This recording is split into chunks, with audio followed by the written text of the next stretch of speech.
दुनिया के तमाम वालिदैन की तरह पाकिस्तान में भी तमाम वालिदैन की ये ख्वाहिश होती है कि उनका जो बच्चा है उसकी तालीम किसी पब्लिक स्कूल या यूनिवर्सिटी से ना हो, बल्कि अगर वो तालीम हासिल करें तो किसी प्राइवेट इंस्टीट्यूशन से हासिल करें। क्योंकि उनका ये मानना होता है कि जो पब्लिक स्कूल के बच्चे होते हैं, पब्लिक यूनिवर्सिटीज़ के बच्चे होते हैं, ना उन्हें बोलने का ढंग आता है, ना ही ओढ़ने पहनने का। इसके अलावा झगड़ते भी वही हैं और नशों के अंदर भी वही लगे होते हैं और गालम गलोच भी वही लोग करते हैं।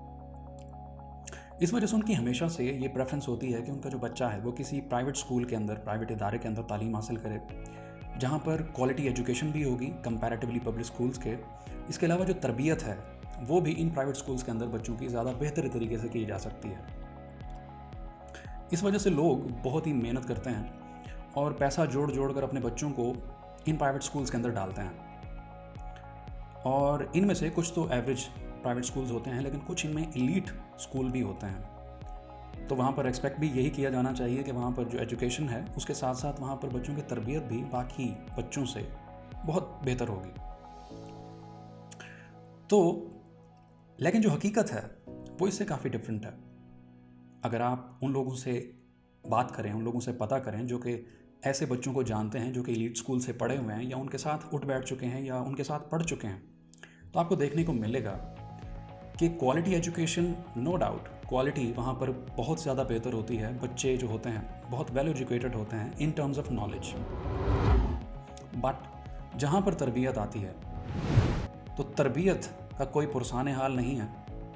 मेरा अपना पर्सनल एक्सपीरियंस है, अगर मैं अपने एक्सपीरियंस से बताऊं तो इन एलीट स्कूल्स के अंदर सिर्फ फ़र्क ये है कि पब्लिक स्कूल्स के अंदर आप वहाँ पर नशा कहते हैं, जहाँ पर लोग टीके लगाते हैं या फिर सिगरेटें पीते हैं या फिर भंग वगैरह वहाँ पर वर्डिंग यूज़ होती है।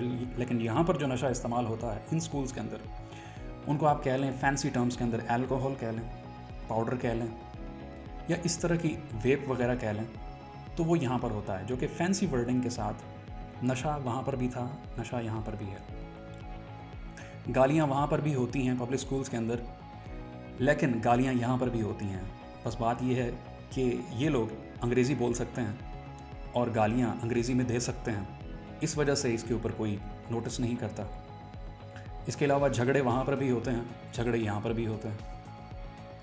तो जहाँ तक तरबियत की बात है, तो तरबियत में अगर हम देखें तो यहाँ पर जो बच्चे होते हैं उनकी तरबियत पब्लिक स्कूल्स के बच्चों की तरबियत से अगर कंपैरिजन करें तो वर्स होती है।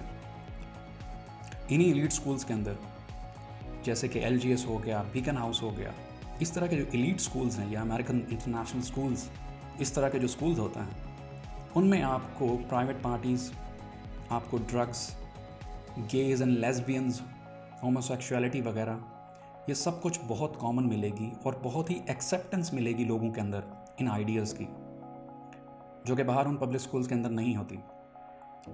और ये जो वीडियो आपने देखी है ये इसी तरह के एक एलीट स्कूल जिसका नाम स्कार्सडेल इंटरनेशनल स्कूल है, जो कि एक अमेरिकन स्कूल है, ये उसकी है, जहाँ पर एक छोटी बच्ची को, जिसकी उम्र जो है ऑलमोस्ट 13 ईयर्स है और 8वीं क्लास के अंदर पढ़ती है, उसके ऊपर 4-5 लड़कियाँ जो हैं, जो कि हाई स्कूल की हैं, उससे 4-5 साल उम्र में बड़ी हैं, वो उसके ऊपर बहुत ही बुरे तरीके से तशद्दुद कर रहे हैं। और जो इसकी स्टोरी है वो कुछ यूँ है कि इस छोटी बच्ची ने अपनी क्लास फेलो, जो कि इन तमाम बच्चियों के साथ ड्रग्स के अंदर मुलविस थी, जिसकी वजह से उसकी जो एकेडमिक परफॉर्मेंस थी वो कम हो रही थी, और इस छोटी बच्ची ने उस बच्ची के वालिद के कहने के ऊपर ये बात डिस्क्लोज़ की कि वो ड्रग्स करती है, इस वजह से उसकी परफॉर्मेंस कम हो रही है। और उसके बाद होता क्या है कि वही बच्ची एक अपनी बड़ी बहन को कहती है, जो कि उसी स्कूल के अंदर पढ़ती है, जो कि हाई स्कूल में होती है। तो वहीं से उसकी एक पूरी गैंग, उसके दोस्त वगैरह, लड़कियां और लड़के, वो सारे मिलकर एक प्लान करते हैं और इस बच्ची को हरासा करने की और इसको मारने का प्लान बनाते हैं। और यही होता है कि छुट्टी के बाद ये तमाम, इनमें से एक बच्ची जाती है, उस बच्ची को नीचे लेके आती है कैफेटेरिया के अंदर और वहाँ पर इसे तशद्दुद का सब लोग निशाना बनाते हैं। जैसे कि आपने देखा कि कोई भरम नहीं है, मुंह के ऊपर लातें मार रहे हैं, कोई इशू नहीं लग रहा उनको। और वहाँ पर जो लड़के हैं वो वहाँ पर खड़े होकर वीडियो बना रहे हैं। मतलब कि कोई मर्द का बच्चा ऐसा वहाँ पर नहीं था।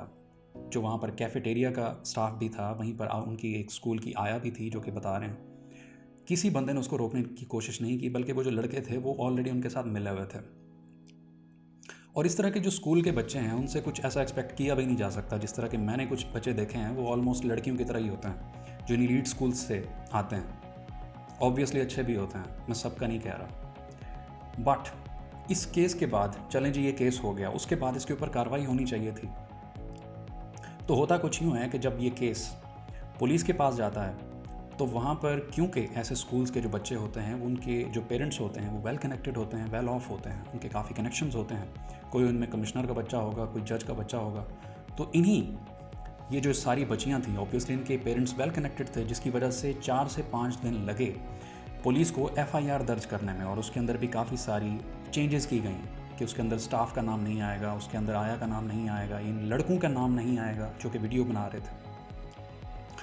उसके बाद जब ये काफ़ी सारी चेंजेस करा के FIR दर्ज कराई गई, और उसके बाद जब स्कूल मैनेजमेंट से ये बात की गई कि आप इन बच्चियों को, जिन्होंने तशद्दुद का निशाना बनाया उस बेचारी बच्ची को, उसके ऊपर कोई कार्रवाई करें और इन्हें टर्मिनेट करने की बात की, तो उन्होंने उल्टा कहा कि अगर आप पुलिस के पास जाएंगे या कहीं मीडिया के पास अगर आप जाएंगे तो आपकी ही बच्ची, जिसका नाम अलिया है, उसको निकाल दिया जाएगा।